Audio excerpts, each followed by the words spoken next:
Hello বন্ধুরা, আজকের ক্লাসে আমরা আলোচনা করব ডাব্লিউবিপিএসসির মিসলেনিয়াসের সমস্ত প্রিভিয়াস ইয়ার কোশ্চেন্স। তো একবার তো সম্ভব নয়, তো আজকে প্রথমেই আমরা দেখে নেব 2002 সালে যে সমস্ত কোশ্চেন এসেছিল তার সমস্ত প্রিভিয়াস ইয়ার কোশ্চেন। ঠিক আছে, কী কী কোশ্চেন এসেছিল। যেমন ইন্ডিয়ান হিস্ট্রি থেকে মুঘল রাজস্ব ব্যবস্থার যে পদ্ধতির সাথে রাজা টোডরমলের নাম জড়িত, সেই পদ্ধতিটি হচ্ছে যাবতীয় ব্যবস্থা। এছাড়াও তিনি কানকুন এবং 10 সালা বন্দোবস্ত কিন্তু চালু করেছিলেন। গ্রিক রাষ্ট্রদূত মেগাস্থিনিস যার রাজসভায় এসেছিলেন, মেগাস্থিনিস এসেছিলেন ভারতে চন্দ্রগুপ্ত মৌর্যের রাজসভায়। আর মেগাস্থিনিসের লেখা একটা বিখ্যাত গ্রন্থ রয়েছে যার নাম হচ্ছে ইন্ডিকা। সিন্ধু সভ্যতার অধিবাসীদের কাছে যে প্রাণীর ব্যবহার অজানা ছিল সেটি হচ্ছে ঘোড়া। এছাড়াও লোহা এবং সিংহের ব্যবহার কিন্তু তাদের কাছে অজানা ছিল, এটাও মনে রাখতে হবে।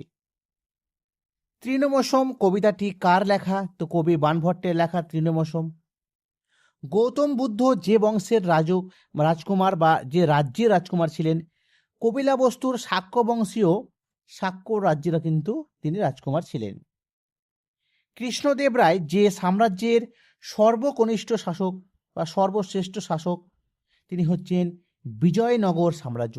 এই বিজয়নগর সাম্রাজ্যের সাথে কৃষ্ণদেব রায়ের কিন্তু একজন ঘনিষ্ঠ সম্পর্ক, আর তিনি হচ্ছেন তুলুব রাজবংশের একজন শ্রেষ্ঠ শাসক। তারপর দেখো, মুসলিম লীগ কত সালে কাদের যাদের নেতৃত্বে তৈরি হয়েছিল?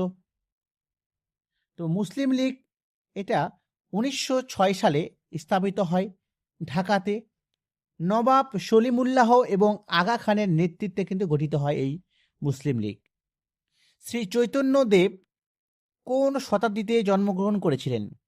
তো শ্রী চৈতন্যদেব পঞ্চদশ শতাব্দীতে প্রায় 1486 খ্রিস্টাব্দে নবদ্বীপে কিন্তু জন্মগ্রহণ করেন।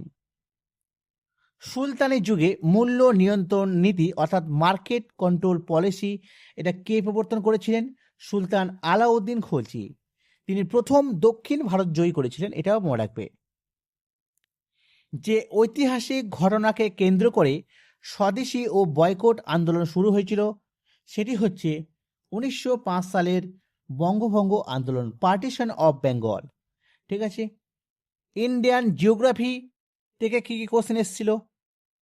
রাজস্থানের ক্ষেত্রী যে খনিজ উত্তোলনের জন্য বিখ্যাত, তো কপারের জন্য বিখ্যাত, কপার বা তামা।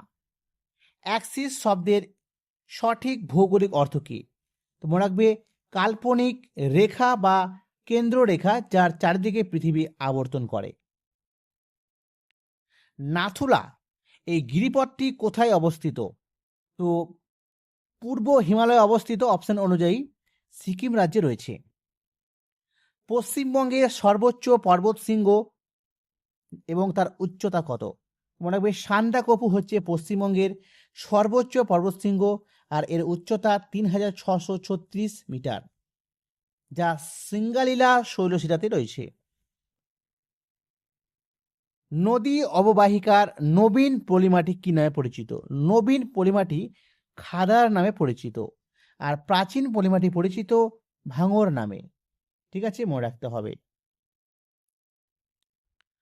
পশ্চিমবঙ্গের যে জেলাগুলিতে লাল মাটি বা ল্যাটেরাইট মৃত্তিকা পাওয়া যায় সেটি হচ্ছে পশ্চিম মেদিনীপুর, পুরুলিয়া, বাঁকুড়া, বীরভূম এবং বর্ধমান। এই অঞ্চলগুলোতে লাল মাটি বা ল্যাটেরাইট মৃত্তিকা কিন্তু পাওয়া যায়। তার পরবর্তী প্রশ্ন দেখো, সহ্যাদ্রি পর্বতমালার অপর নাম কি? সহ্যাদ্রি পর্বতমালার অপর নাম হচ্ছে পশ্চিমঘাট পর্বতমালা। ঠিক আছে, বা পশ্চিমঘাট পর্বতমালার অপর নাম সহ্যাদ্রি। সাফারি শব্দের মূল অর্থ কি? সাফারি শব্দের মূল অর্থ যাত্রা করা বা ভ্রমণ করা, আর এটি সোয়াহিলি শব্দ সাফারি থেকে এসেছে যার অর্থ জার্নি।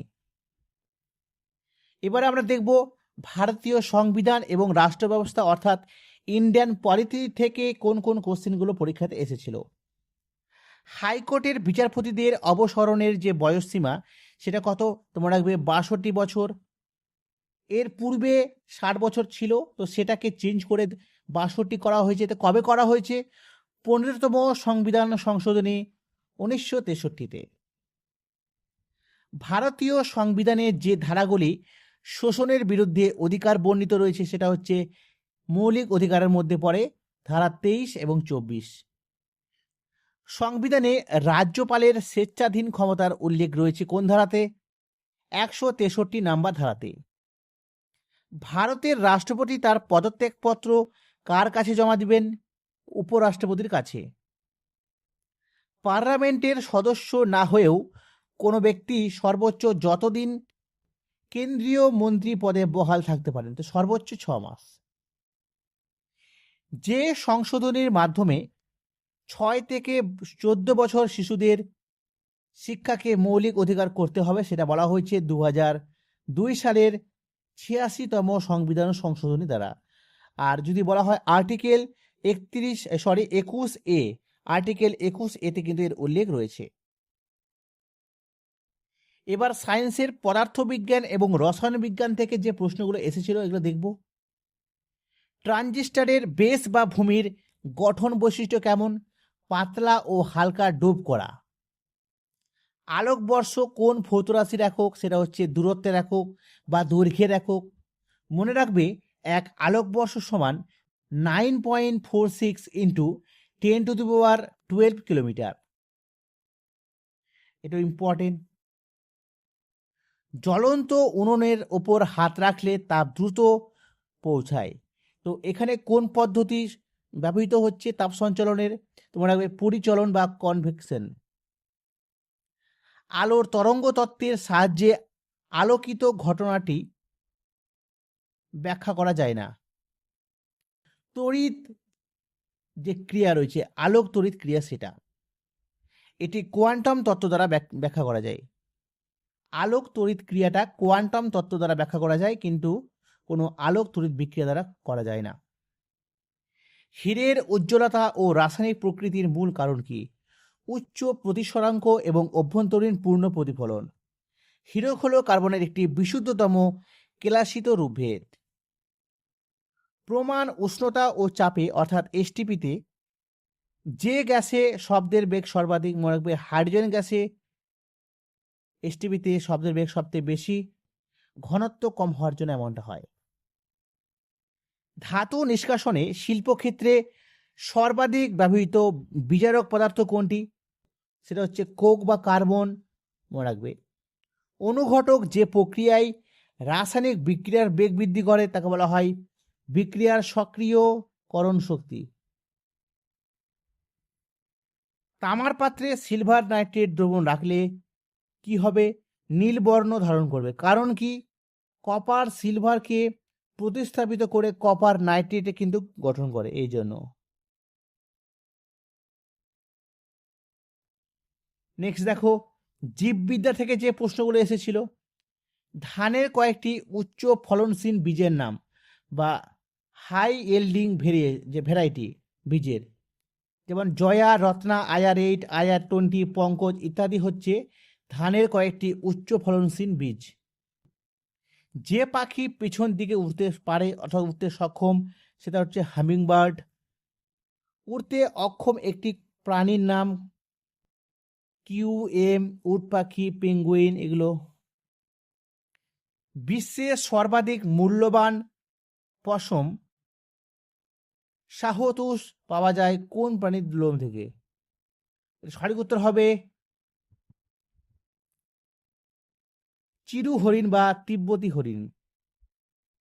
মানবদেহের বৃহদন্তের সিকাবের সাথে যুক্ত নিষ্ক্রিয় অঙ্গটির নাম কি? ভার্মিফর্ম বা অ্যাপেন্ডিক্স। ঠিক আছে, এবারে আমরা সাধারণ জ্ঞান, সাহিত্য এবং সংস্কৃত থেকে যেসব কোশ্চেন এসেছিল আমাদের পিএসসি মিসলেনিয়াসের এক্সামে সেটা দেখে নিব। সিলি পয়েন্ট ফিল্ডিং পজিশনটি কোন খেলার সাথে যুক্ত? ক্রিকেট। সিলি পয়েন্ট হচ্ছে ফিল্ডিংয়ের একটি পজিশন যেটা ক্রিকেটের সাথে জড়িত। কুচিপুড়ি শাস্ত্রীয় নৃত্যের উৎপত্তি কোথায়? কুচিপুড়ি শাস্ত্রীয় নৃত্যের উৎপত্তি হচ্ছে অন্ধ্রপ্রদেশে। মনে রাখবে অন্ধ্রের কুচকুচ, অন্ধ্রের কুচকুচ, ঠিক আছে, বা অন্ধ্রের কুচকুচ।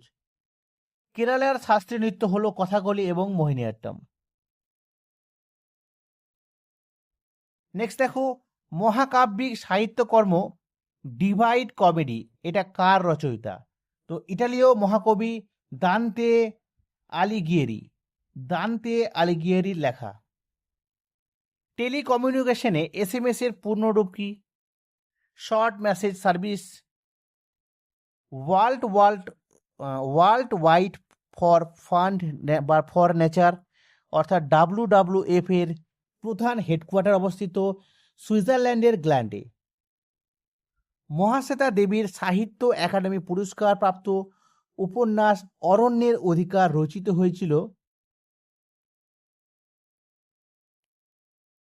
কার জীবন নিয়ে? তো বিপ্লবী আদিবাসী জননেতা বিরসা মুন্ডা। 1923 সালে প্রকাশিত বাংলা সাহিত্যের যুগান্তরকারী পত্রিকা কল্লোলের রচয়িতা বা পরিচয়কে?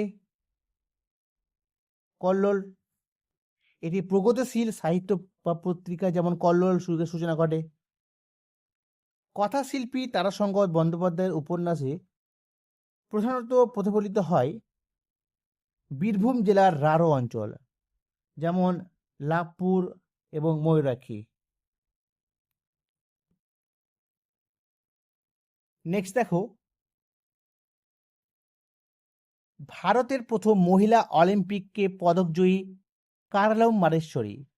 ইনার নাম অত্যন্ত ইম্পর্টেন্ট, কার্লেম মানেশ্বরী। তিনি কোন খেলার সাথে যুক্ত? ভারোত্তোলন বা ওয়েট লিফটিং।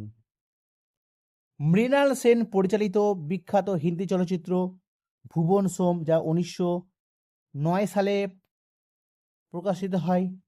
বলাই চাঁদ মুখোপাধ্যায় কিন্তু এটা রচয়িতা ছিল। ঠিক আছে, তো এই ছিল আজকের আমাদের 2002 সালে জিজ্ঞেস করা সমস্ত স্ট্যাটিক, জিকে বলো, history, geography, science, polity, economics, প্রত্যেকটা টপিক থেকে বাছাই করা কিছু প্রশ্ন আলোচনা করলাম, যেগুলো মূলত প্রিভিয়াস ইয়ার কোশ্চেনে এসেছে। যদি ভালো লাগে অবশ্যই লাইক করো, শেয়ার করো,